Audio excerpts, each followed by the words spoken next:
Oui, bonsoir, chers compatriotes. Bonjour, chers compatriotes. C'est Bertin Badiambile de progresrdc.net.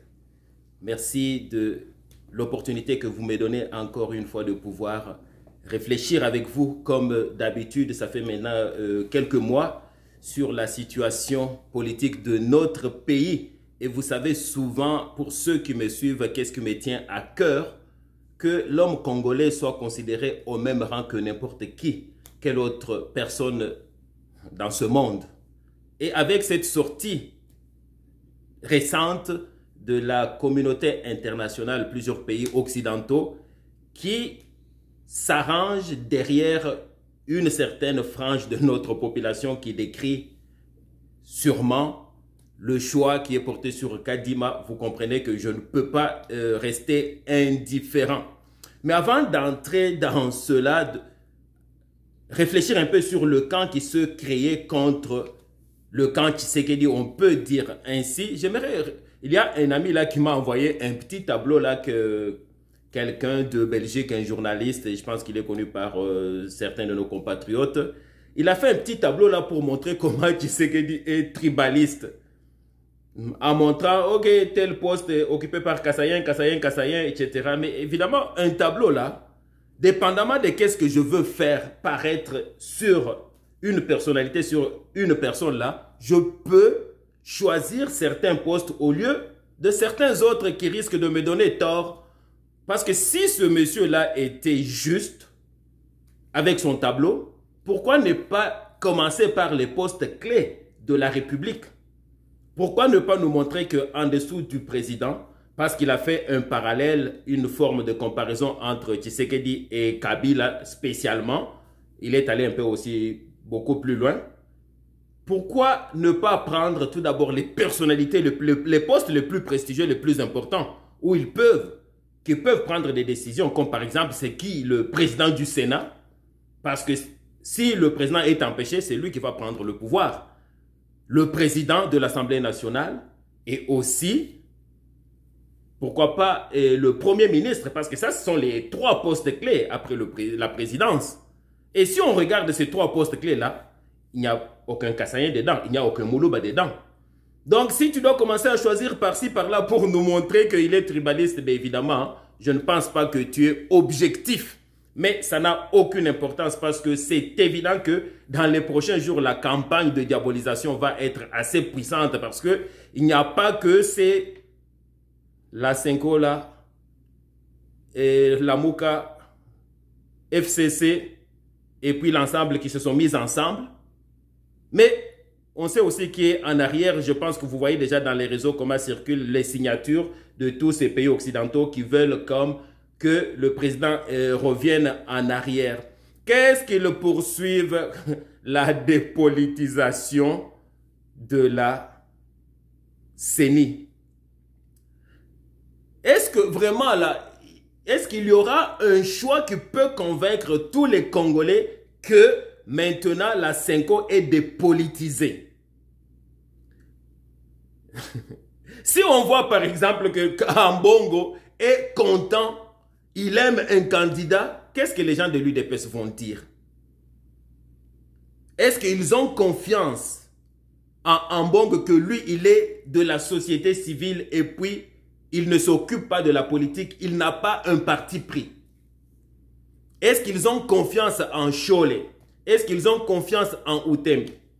Donc si déjà ces trois ténors-là, l'autre camp, qui est le camp peut-être en ce moment qui est au pouvoir, donc c'est le camp principal, n'a pas confiance en eux, il les considère comme faisant partie d'un camp politique. Mais alors, quand est-ce qu'on va arriver à avoir une personne que tous les Congolais vont choisir et dire que cette personne-là vraiment, il est apolitique? Est-ce qu'il y a même quelqu'un d'apolitique dans notre pays là? Quand on regarde tous les mouvements citoyens, chacun a son camp. Donc, est-ce que ça devrait vraiment être un critère qui devrait conduire un pays? Est-ce qu'ailleurs, là, ceux qui sont à la tête de ceux qui représentent la CENI pour eux, là, qui doivent gérer les élections, est-ce qu'ils n'ont pas une préférence? Donc, le problème n'est pas là. Le problème, c'est est-ce qu'il n'y a pas de mécanismes qui doivent recadrer la personne afin que tout aille bien? Parce que ça ne doit pas être une question de dépolitisation. Ceux qui parlent de dépolitisation, on connaît déjà leur camp en avance. Quand vous étiez les premiers à parler déjà, je parle évidemment de Ambongo et de Cholé, que nous devons organiser tout de suite les élections. Nous devons penser aux élections pour l'alternance. Donc, vous montrez déjà votre position que vous êtes contre le camp du président qui est en place. Alors, pourquoi vous parlez de dépolitisation? C'est qui va être dépolitisé si vous-même qui en parlez, vous n'êtes pas dépolitisé? Quand vous-même, là, si on vous donnait le choix, là, on a vu qu'est-ce qui s'est passé avec les élections de 2018. Alors que vous n'aviez pas, et jusqu'à présent, nous n'avons jamais vu ces preuves-là, vous êtes arrivé pour dire que vous connaissez qui est le gagnant. Et puis le gagnant, c'est toujours celui qui était sympathique à vous. Et donc, vous dites que vous êtes apolitique. Et puis, avec toujours cette question que non, on ne doit pas aller de l'avant parce qu'il n'y a pas consensus. Mais quand est-ce que le consensus va avoir lieu? C'est ça la question que tout le monde veut savoir. C'est quoi que vous appelez consensus? Quand les 6 confessions religieuses là, eux doivent comme, ok, accepter d'aller vers votre direction, là c'est un consensus. Mais vous ne pouvez pas comprendre que vous aussi, qui êtes d'ailleurs minoritaire, vous êtes juste 2 confessions, en allant vers leur position à eux, à elles, parce qu'on parle des confessions religieuses, ça sera cela peut-être plus le consensus et le consensus le plus facile. Parce que en démocratie, tout le monde appelle cela la loi de la majorité. Pourquoi est-ce que vous qui aimez le respect de la démocratie dans ce pays-là, vous ne pouvez pas commencer par donner cet exemple-là? Donc pour vous, consensus, c'est quand les 6, le reste du pays, doit aller vers vous. Là, ça va s'appeler consensus. Alors que vous avez déjà votre propre règlement intérieur, votre propre loi de fonctionnement intérieur qui vous dit que par manque de consensus, et ça m'étonne même l'intervention de ces pays occidentaux parce que chez eux, ça ne se discute même pas. S'il y a 6 contre 2 là, ça ne se discute pas, c'est les 6 qui ont gagné point et trait. Donc, le fait même là qu'ils interviennent dans le sens de la Cinco, ça montre des... Ça m'étonne que les Congolais ne se réveillent pas. Vous savez que personnellement, comment je considère l'année 2018-2019, l'année des élections là, c'est l'année de l'indépendance de la République démocratique du Congo. 2018-2019, avec ces élections-là, c'était l'année, la première année de l'indépendance de la République démocratique du Congo. Vous savez pourquoi? Ce n'est pas parce que Tshisekedi a gagné contre Fayoulou ou contre Chadari, non. C'est parce que c'est la première fois que la volonté de la Belgique et de la France en République démocratique du Congo, en termes de candidats, n'a pas été respectée. C'est la toute première année depuis notre indépendance que celui que eux veulent mettre au pouvoir n'a pas réussi. C'est la toute première fois. Et moi, je considère cela pas comme victoire de Tshisekedi sur Fayoulou. Parce que selon moi, là, Fayoulou n'était pas un candidat. Dans tous les cas, avec un petit parti politique, là. Quand il est allé à Genève, est-ce qu'il pensait même qu'il sortirait? Donc, on oublie ça. En plus, il n'y a aucune preuve. Et j'ai déjà fait une émission là sur le fait que Fayoulou n'a pas gagné les élections. Et je n'étais pas en train de parler au hasard avec des affirmations là. J'ai donné des arguments assez solides. Vous n'avez qu'à retourner dans ma chaîne YouTube là. Fayoulou, vous allez trouver que Fayoulou n'a pas gagné les élections. Si vous avez des questions, vous pouvez poser là-dessus. Donc, pour moi, la question n'est même pas Tshisekedi Fayoulou, mais c'est la toute première fois que ces 2 pays qui ont des intérêts énormes dans notre pays, pour la toute première fois, qu'ils n'ont pas imposé un Mobutu, comme on le sait. Ils n'ont pas contribué à la disparition de Mzee. Ils n'ont pas imposé Kabila. Pour la toute première fois là, celui que eux voulaient qu'il puisse gagner, parce que si c'était le cas là, si c'était Fayoulou, alors on allait continuer toujours avec la colonisation. Donc si Congolais, vous ne comprenez pas cela, peut-être vous ne comprendrez plus rien. Ce pays-là va vous être encore arraché de nouveau, on va souffrir. Est-ce que ces gens-là sont intéressés par la vérité des urnes? Est-ce qu'ils sont intéressés à ce que Chez nous, on est de bonnes élections. Depuis quand ils ne sont pas intéressés à cela? Parce que s'ils étaient intéressés à cela, on l'aurait vu en 2006 avec Mbemba qui avait gagné. On l'aurait vu en 2011 avec Etienne Tshisekedi. Ils ne sont jamais intéressés. Ils sont intéressés aux candidats.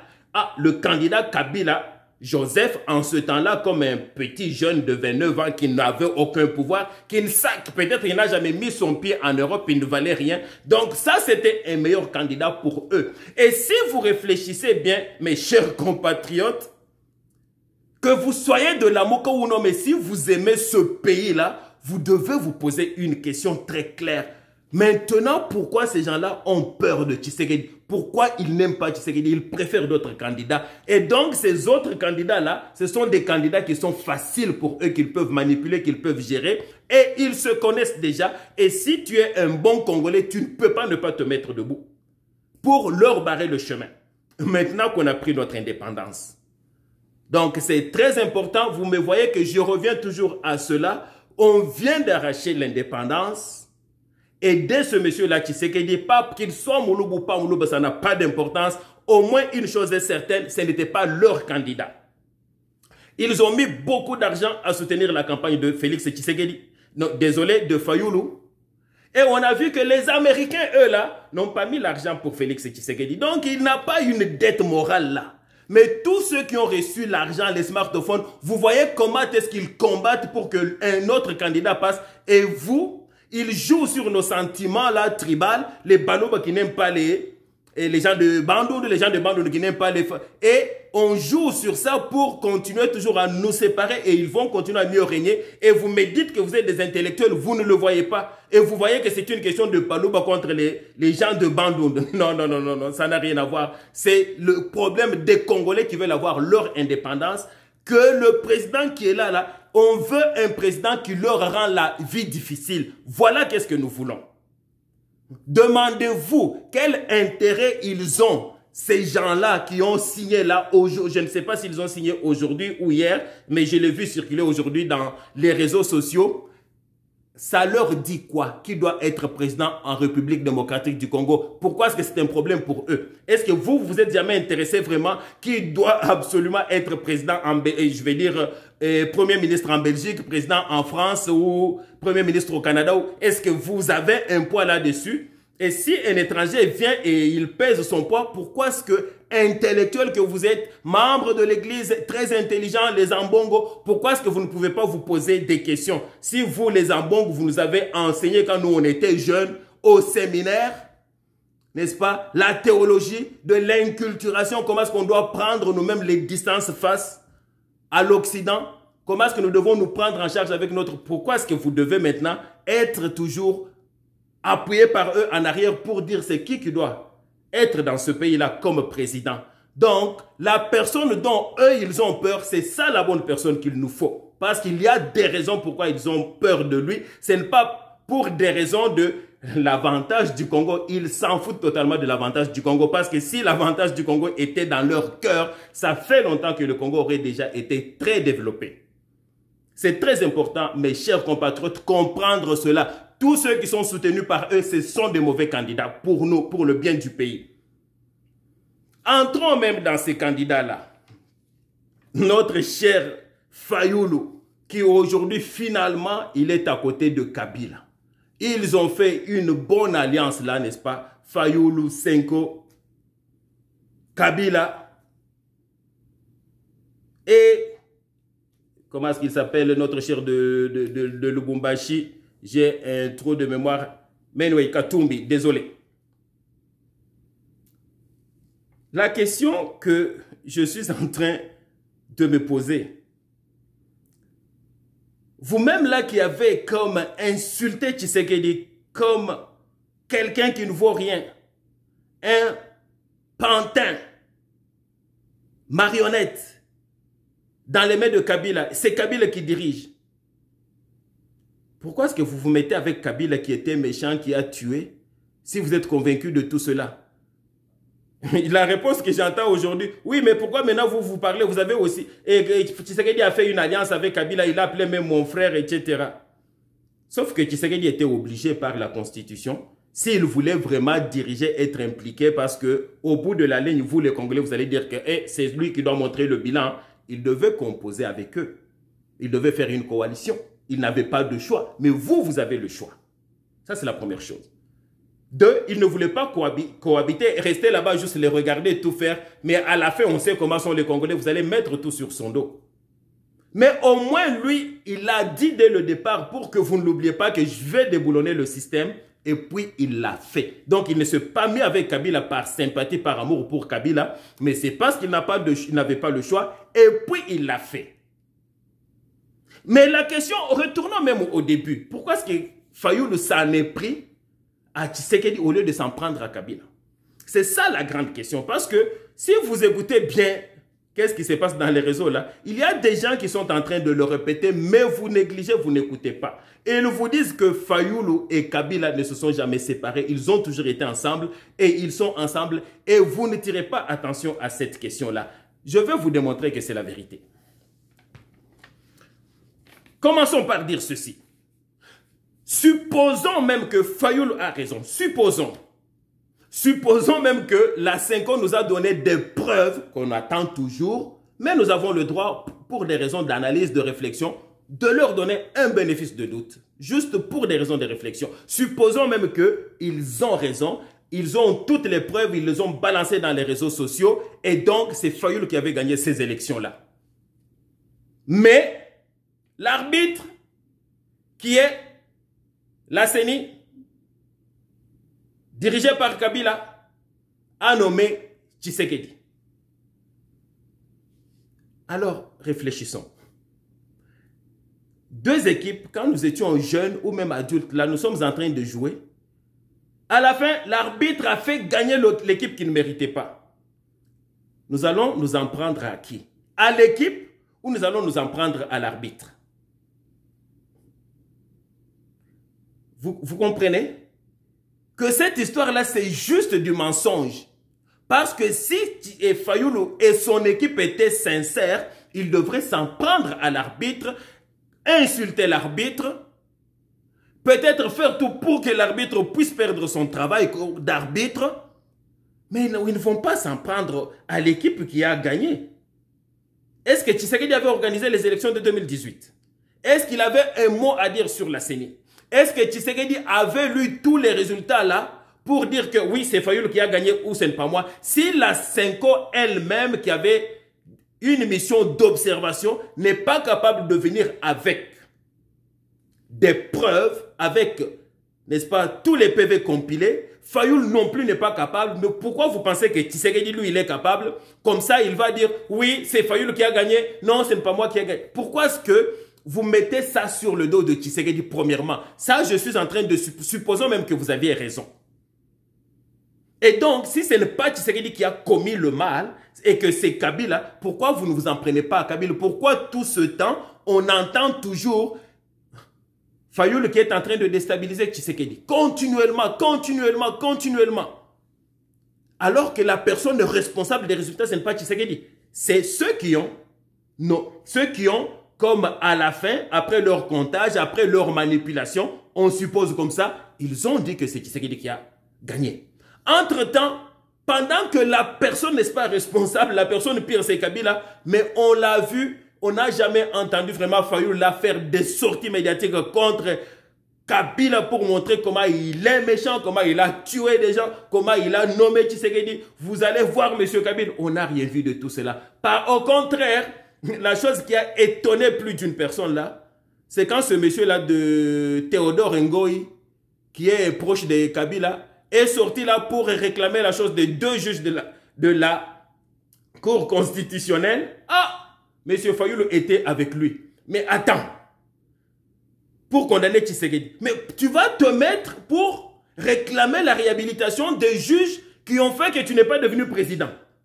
Vous comprenez combien de manque de cohérence ce pays-là est en train de vivre. Donc, pour vous dire que on est en droit de dire que c'est deux mensonges, c'est vraiment de mise en scène. Cette histoire-là qui montrait que Fayoulou est contre Kabila. Non, parce que le langage de Kabila est le même langage que Fayoulou. Et Kabila condamne l'état de siège, Fayoulou condamne l'état de siège. Et Fayoulou a fait tout parce qu'il y avait un temps là que beaucoup de Congolais souhaitaient, si Tshisekedi a duré 2 ans avant de déboulonner la Kabylie là, personnellement je considère que la personne responsable numéro 1 là, ce n'est même pas Tshisekedi, c'est Fayoulou, ce n'est pas Kabila. Parce que si vraiment Fayoulou comprenait que ce monsieur de Kabila a tué des Congolais, il a fait tellement de choses dans ce pays là, ouais, vraiment là, il a déjà commis aussi le mal, il m'a fait souffrir parce qu'il a pris mon pouvoir, il a donné à Tshisekedi. À un certain point, il allait dire, ok, je vais pardonner à Tshisekedi, mais on va rendre la vie difficile à Kabila.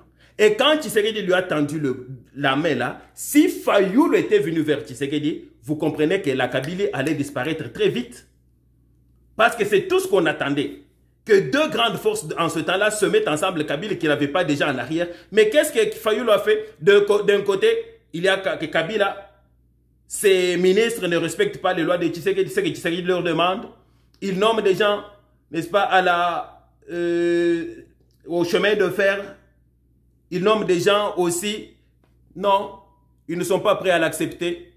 Ça traîne ces ordonnances-là. Entre-temps, ils voient de l'autre côté Fayoulou en train de l'insulter. Pantin, marionnette, etc.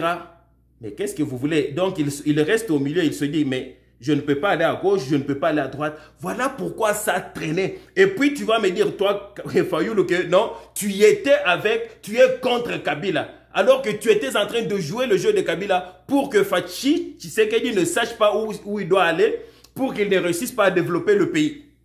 Et tu me dis que tu es pour le peuple congolais. Je ne le crois pas. Ce que nous voyons aujourd'hui là, ce sont des gens qui ont toujours été ensemble, qui sont retournés ensemble. Et je pense que ça ne devrait même pas faire peur à Tshisekedi ou faire peur à l'UDPS parce qu'ils sont déjà habitués. Ils ont toujours été ensemble. Et vous me parlez aussi des Katumbi, mais c'est sûr qu'ils ont toujours été ensemble. Ils ont été avec Kabila pendant combien d'années? Et vous me dites qu'il est venu dans l'opposition. Katumbi n'est jamais venu dans l'opposition. Là, il a été poussé vers l'opposition parce que ses ambitions d'être président là ne datent pas d'aujourd'hui. Regardez, déjà vous êtes dans un pays où beaucoup de gens mettent de doute que vous êtes vraiment congolais et vous avez la chance d'être premier ministre, vous refusez, vous voulez juste être président. Alors vous comprenez très bien qu'il n'était pas dans l'opposition. Parce que si Kabila avait accepté qu'à la fin de ces 2 mandats, qu'il allait faire de Katumbi dauphin, qu'il n'allait pas vouloir faire le 3e mandat, que Katumbi a appelé faux penalty, Katumbi allait rester chez Kabila.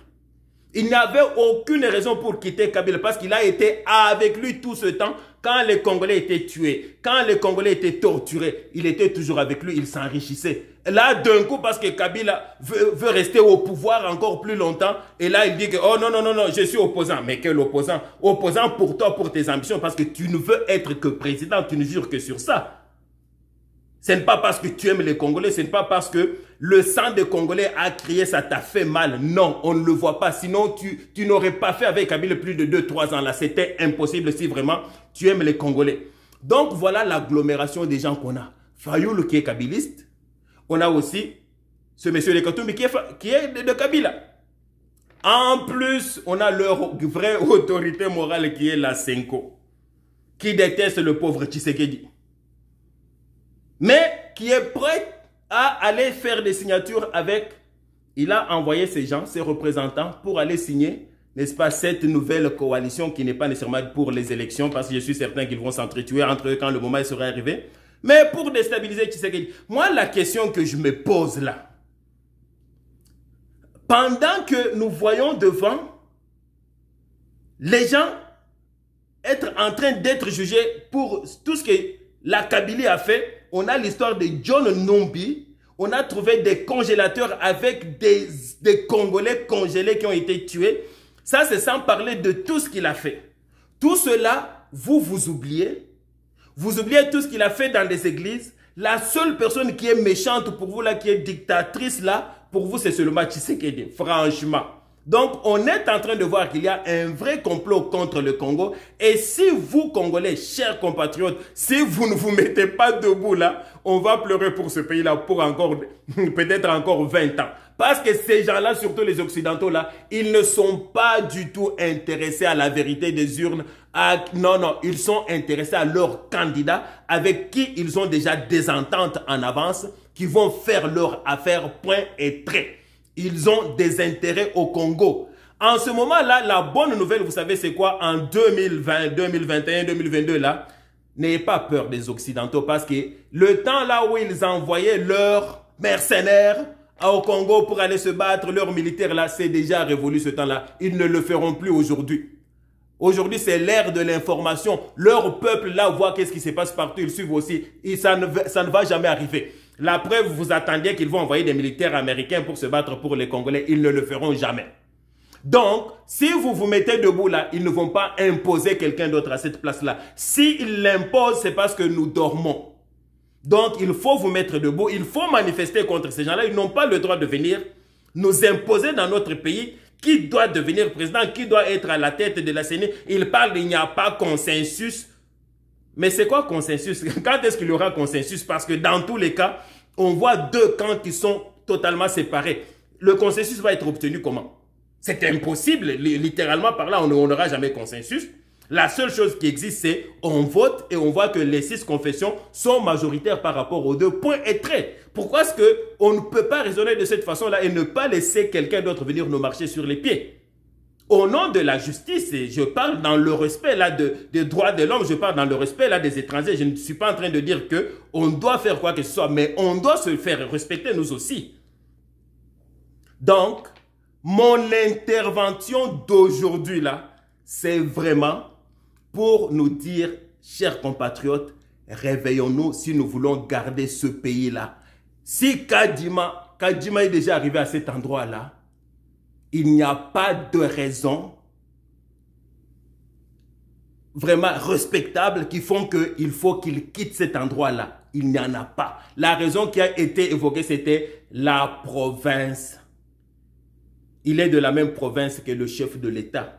Ça, c'est ridicule comme raison. Si elle est constitutionnelle, si elle est dans les règlements de loi qui doivent produire le président de la CENI, là, on doit respecter. Mais si ce n'est pas inscrit, on ne respecte pas. Parce que dire que on doit tenir compte de la province du président, ça veut dire quoi? Normalement, alors, si aujourd'hui, quelqu'un qui a de la compétence, je vais dire qui est compétent, se présente, on doit s'assurer que parmi les candidats, parce qu'en 2023, c'est loin, on ne connaît pas encore tous les candidats.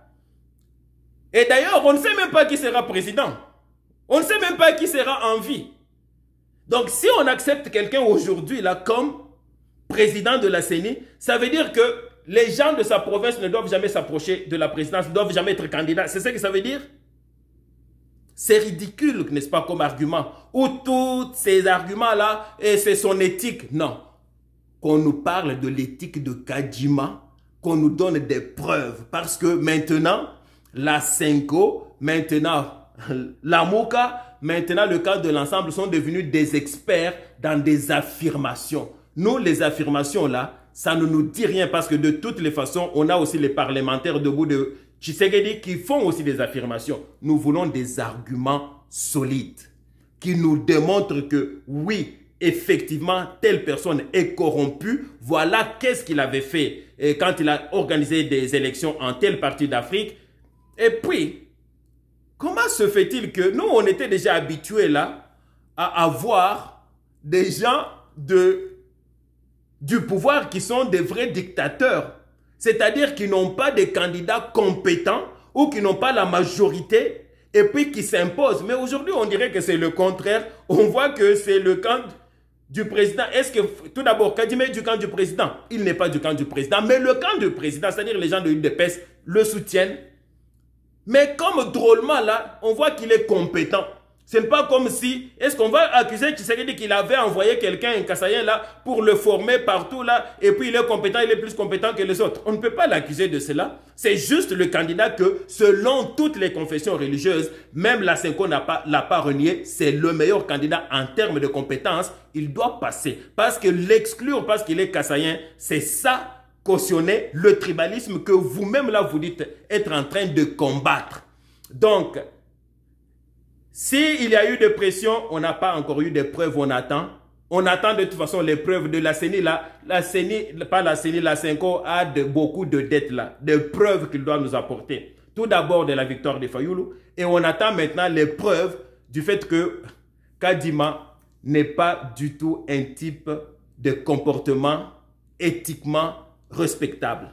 On attend cela. Chers compatriotes, je vous remercie beaucoup. Prenez le temps de cliquer like. Prenez le temps de partager cette vidéo. Et prenez le temps de vous abonner. Ça va nous donner le courage et le temps. Parce que si on voit que vous vous abonnez, nous allons prendre le temps de pouvoir réfléchir. Et surtout, nous assurer que le Congolais reste aussi égal aux Occidentaux et qu'ils ne vont pas continuer à s'imposer sur nous. Et vous avez déjà remarqué que si je soutiens de façon spéciale le président qui est là, c'est parce que je ne veux pas que les étrangers continuent à s'imposer sur nous. Merci beaucoup et merci du temps que vous m'avez accordé. Merci.